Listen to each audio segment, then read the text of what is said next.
Good morning, everyone. So, I don't know if you've watched my last vlog or not. However, I said in my last vlog that I hadn't been very well, and I was going to manifest in my mind that I was going to wake up the next day feeling a lot better. Today is the next day. It did not work.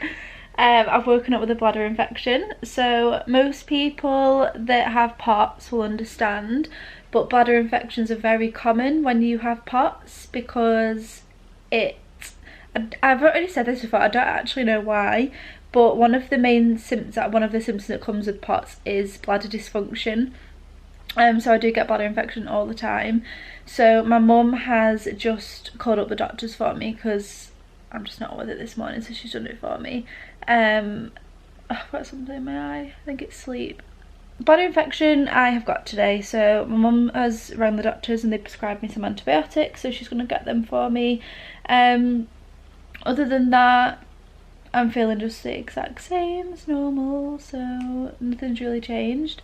I'm working today, but because I'm not too well right now, I've got my laptop in bed because I can't really move yet. I have my #1 supporter with me, as per usual, and my other favourite thing in the world. It's a bit hot. So yeah, I hope you're all doing well, and I hope you enjoy this vlog. If you haven't already, please make sure you subscribe and like the video if you do enjoy it, and I will catch up with you when I'm feeling a bit more alive. Good morning. So day 2 of my bladder infection, I am feeling so much better, like I can't even describe. I'm feeling loads better.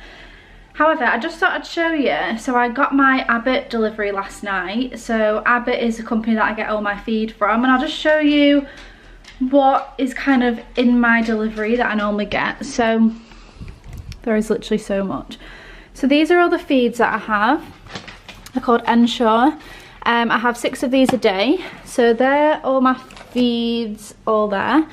Then I also have this massive box here, which is all empty water bottles. So that's what I put all my fluids in. This, what even is this? That's like a cap adapter. Oh, to put that in. Then what are even them external feeders? Then there are my extension tube sets. So this is why it's such a nightmare, because I'm not even joking. There is so much feed that I get, and it takes up a lot of storage. Like, I'm not even joking.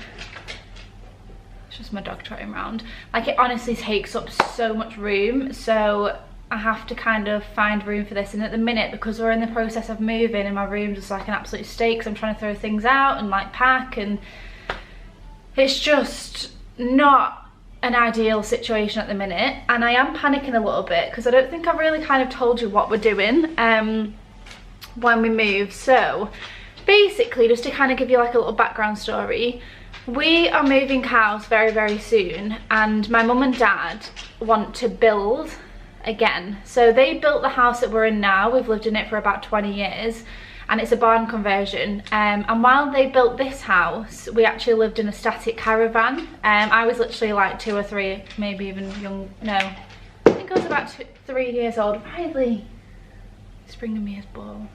Here you go. So yeah, I was about 2 or 3 years old, maybe 4, just can't even remember, I was that young. And we lived in a caravan for like 18 months while this was being built. And because they want to build again and kind of like downsize and build their for ever home, they want to go into a caravan again. Reason being is because it'll take like 18 months-ish to build this house, and realistically, rent-wise, imagine how much rent you will spend in that amount of time. Like, it'll be like 20 to 25 grand, like with your bills and your rent and everything. So it's just so not ideal. So they want to go into a caravan again, but because I'm a little bit older, Riley, because I'm a little bit older this time, they're actually going to get me my own caravan. So I'm going to be living in that with James, and they're going to live in that one, and it is going to be based at the land that we moved to. However, we haven't obviously got them yet, and then we'll resell them once we've bought them. Obviously once the house is ready to move into. So it is exciting. I am actually really excited to do it. However, as you've just seen, like, that's just one feed delivery. I have a lot of so much medical stuff, like I can't even describe, so it's going to be quite difficult, I think, storage wise. But until we get the caravan, until we actually get a date, I'm very unsure about it. So yeah, that's just kind of a little backstory about our moving. So we've not actually got a date yet to move. Riley, come here. Do you want to come introduce yourself since you're making all this racket? Come here. Come here, please. There we go. You all know Riley. This is the one that is scared to death of my machine, aren't you? Is that all you want? Do you want your ball? Ready?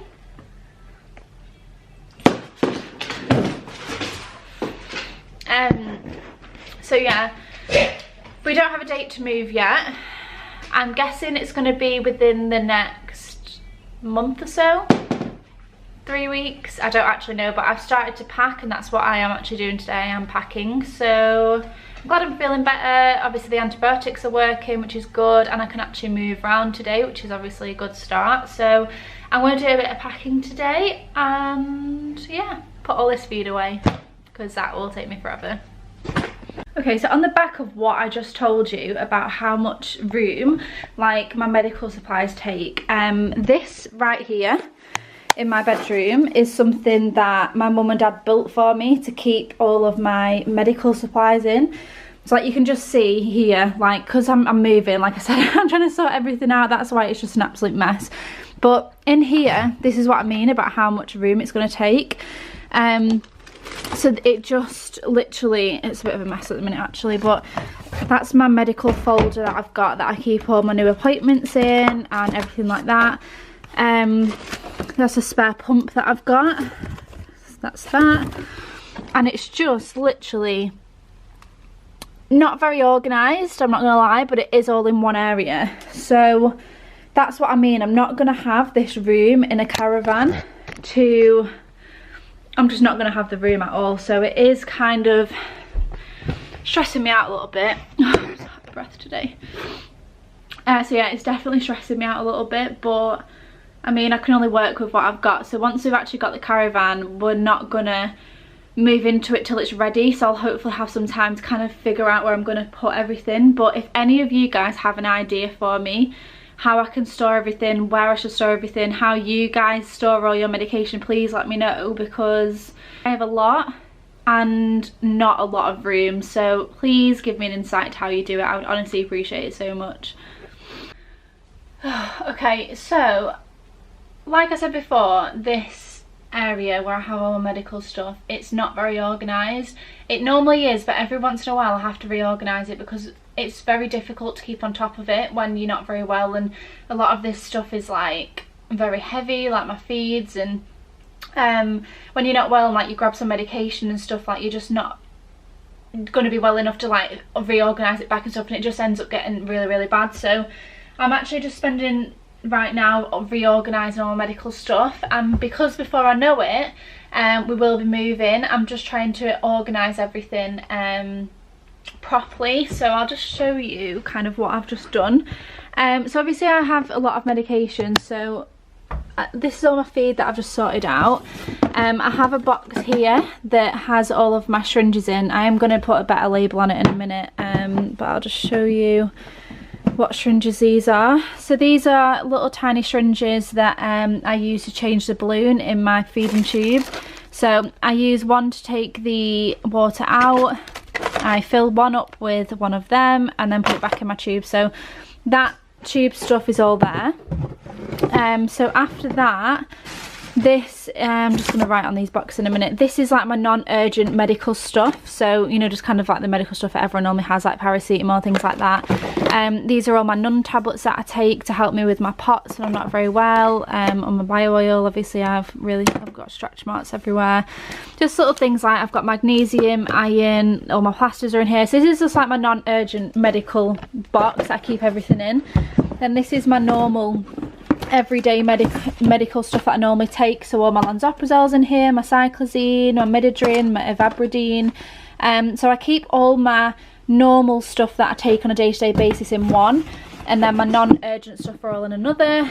Then I've got all my giving sets in one area. I've also keep kind of like my everyday other stuff somewhere else. So I am just trying to organise it all now. I'm kind of like put labels on all the boxes and stuff like that. Stay there. So I'm just going to do that now, just to kind of organise things a little bit, because I want to, when we move, it's going to be difficult to keep everything in one place and know where all my medical stuff is. So I just thought if I write on it with paper and stuff, I'll know what's in each box. I'm just going to do that now, and then hopefully I'll keep it organised until we move, and then I'll know where everything is, because I'm just getting a bit stressed about everything. So let's do that now then, and reorganise my life. So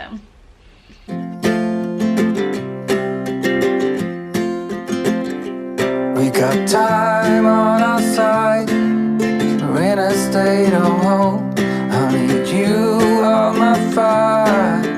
I want you to know that every time you're away, I long for you so much I can. Oh my goodness, I have made excellent progress in everything I've just done. I'm actually just going to show you what I've done because I'm very impressed with myself. So I've put all of my non-urgent meds, put a label on that. All of my tube creams are in there, syringes, everyday meds, all my extension tubes, so that's all sorted out. I've made room to put all of my feed in, and then all of my giving sets are in here, and I'm going to make room here just to put all of my what am I going to put in there? I'm going to put all of my water in there, so that all my bottles for my water. I've also just sorted out my file that I told you about. So this is like my red book that I keep everything in. That's all my chronic fatigue documents, so everything that I keep in here that relates to that. So that's like all of my plans, you know, details about how I can improve and things like that. So I keep all of that in one folder just because I like to go over that quite often when I'm unwell. And then the rest of the stuff in here is where I keep everything. So any appointments I've got upcoming, I keep at the front here.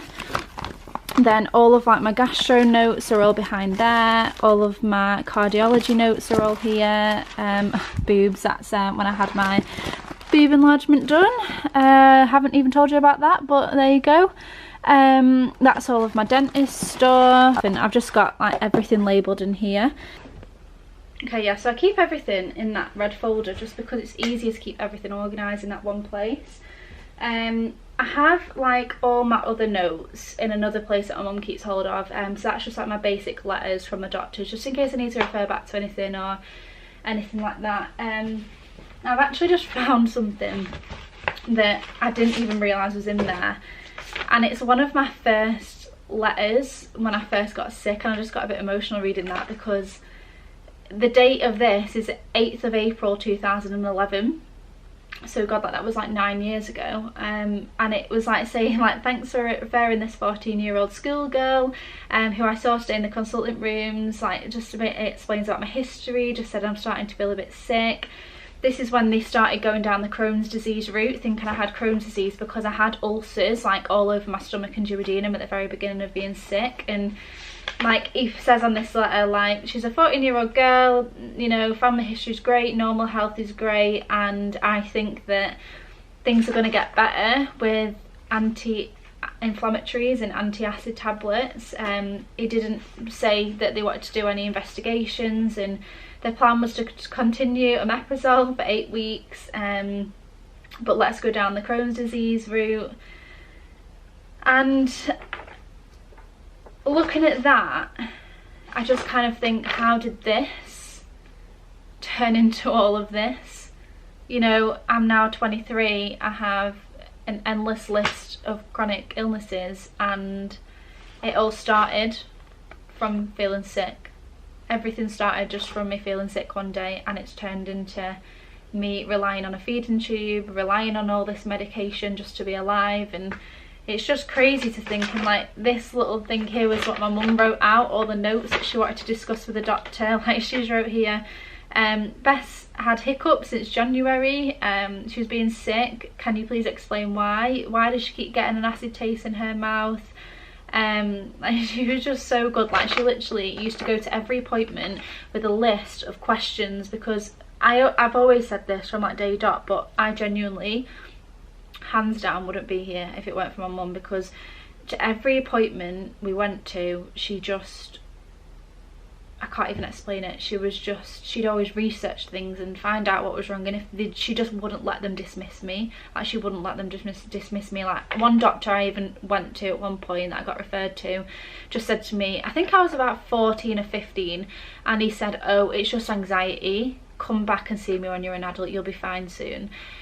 And by the time I was actually 16, so if I'd have actually took his advice, I remember on my 16th birthday I was in Preston hospital, and I had my 16th birthday in Preston hospital on a heart monitor and a drip, because at that point I was like 6 stone. It was just horrific. So he really dismissed me, but my mum was like, no, you're not dismissing her, you can send her to see someone else. And eventually I did get diagnosed. It took a long time, but without my mum's kind of force behind it, I definitely wouldn't have ever got a diagnosis, because I just kept getting dismissed, unfortunately. But it took a long time to find the right doctor, and this is actually him. This letter here explains that. He's called Dr. Thompson, and he was in Sheffield, so we're from Preston, so it obviously took a long time to get to Sheffield. But honestly, he was my life saver. I can't even describe it any other way. He was amazing. He did every single test that he could have possibly done for me. He kept me in hospital. He was the one that put my feeding tube in for me, and he actually came to see me the next day on his day off, and he brought his daughter in to meet me and say like, how are you feeling? I just cannot even, like, this doctor was just, I will never ever forget Dr. Thompson. Like, he was just unbelievable. He seriously saved my life. So but yeah, so I only saw him when I was in the children's hospital, because he's like a, is it paediatric, is that what you call child?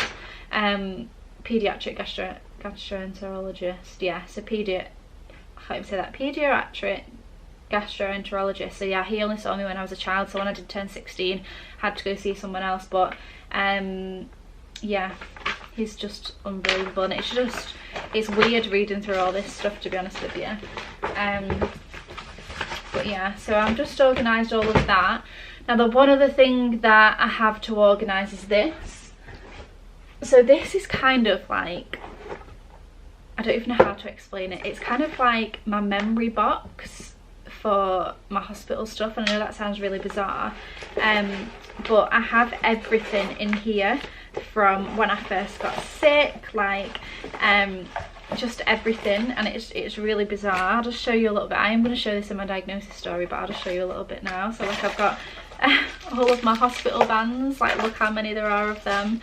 I can't even count that many, like there's just literally absolutely loads of them. So yeah, all my hospital bands. I've got all my like get well soon cards in there. Oh, that was off my friend Cassie. I've just got everything like that you can think of, like memory wise, in here. I know it's not great memories, but when you've got nothing else to focus on at the time. And I actually wrote here, what's going on?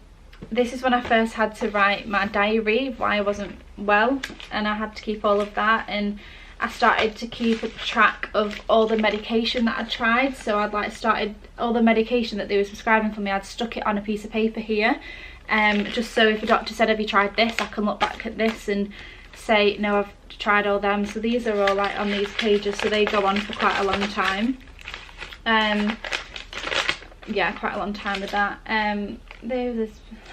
So I kept here, this is just really weird that I did this, but I kept here like this, the pads that they stuck on me when I had my first ever heart monitor done, and that was in 4th of Feb 2013, and I wrote here my potassium dropped down to 2.2, so I think that was quite low.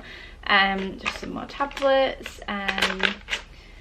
This is the sort I put here. This is the sort of stuff that they stick on your face when you have an NJ feeding tube. I've had about 7 so far, but I keep throwing them up, so the doctors have spoke that I might need a J-Pedge. So I've like got the type of sticker that they put on me. More medication. Had to have an NJ feeding tube again. I wrote down all my doctors, how many doctors I'd seen, and I've put here, this makes me really sad reading this, the worst thing has happened. My weight is, sorry, my camera literally just died, so if I'm just showing positions, that's why. So this thing that I wrote here says the worst thing has happened to me, and my weight has dropped down to 6.4 stone, and I'm so underweight, and I put like a really sad face there. They told me that I have to have a J-Pedge fitted, which I really don't want, and I underlined don't. And I put Jen, in brackets gastric nurse, said I can go talk it through with her. My operation date is the 8th of Feb 2013. So yeah, that's when I actually had my feeding tube fitted. So yeah, and it's just like crazy. I've wrote down here my weight chart. So I started off at, bloody hell, I started off at 10 stone 13. And then I actually dropped down to, where was at the bottom of it? 6.1, dropped down 6.1 stone. And then after I had my operation, I wrote down my weight of like when I was gaining it. So I went from 6.1 stone and I got up to 8.3. That's when I stopped marking it. So yeah, it happened at some medication again, and it's just crazy, all this type of stuff.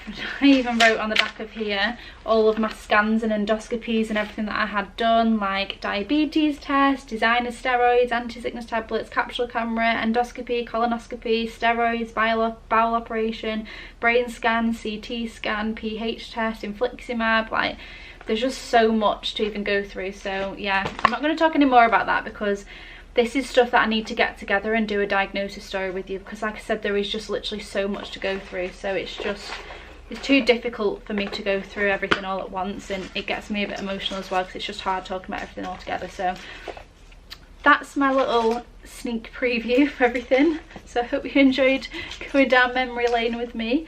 So yeah, I keep all of this in this little box here, and I don't think I'll ever get rid of this, because as much as silly as it sounds, this little box here means a lot to me, this box, because it's just got some very dark and sad memories in it, but it's memories that was life-changing for me. So it's memories that I don't want to forget about, if that makes sense. So I'm always going to keep hold of this. So yeah, I'm just going to finish off tidying now. I've kind of put everything back together. So once I've actually really organised my, once I've actually organised everything properly, I'll record it for you so you can see how well I've organised everything. Okay, so I've finally finished organising. So I have this bench here that I showed you that my mum and dad built for me to keep everything in. I've managed to fully organise it, so everything in here is a month's supply of everything. So this is what it normally looks like. So this is what the bench looks like normally. It's just like a seat. So depending on what I need, I have to take the cushions off, but I'll just show you everything that's organised, so I can just do it like this. So as I said before, so these are all the bottles, are the given sets. They're all the boxes that I labelled of everything in there. So the reason why that's at the top is because I need that often, and I also need them often. And then this side is all my feeds. So if you can see in there, so they're all my feeds. So they're easy to get out. I obviously have them in date order of what's going out of date first. I just got out of breath opening that.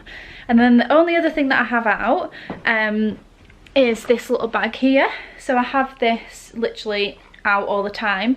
So this is kind of like my everyday things that I have to get.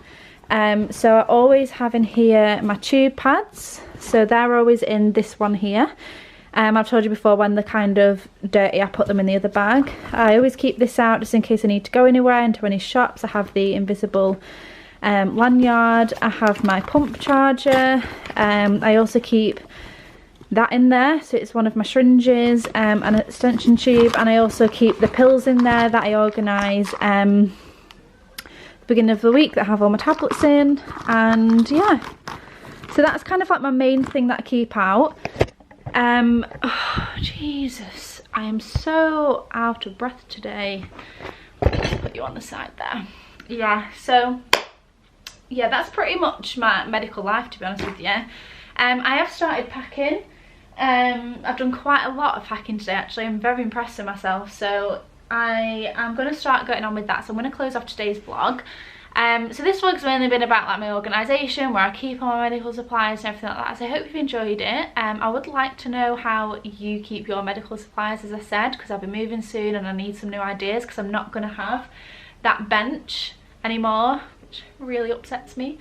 But in the new house I'll hopefully be able to have something like that, but for the time being, while we're in the caravan, like I mentioned, I'm not going to have that. So please let me know how you keep your medical stuff. If you want to send me pictures on Instagram, please do. My username's beth.battle_. I always check my messages, so please message me on there and send me tips or how you organise your stuff. Let me know. I definitely need to know. So yeah, hope you enjoyed the video. Don't forget to subscribe if you haven't already, and give the video a thumbs up if it's enjoyed, and I will speak to you all very soon. Time on our side, we're in a state of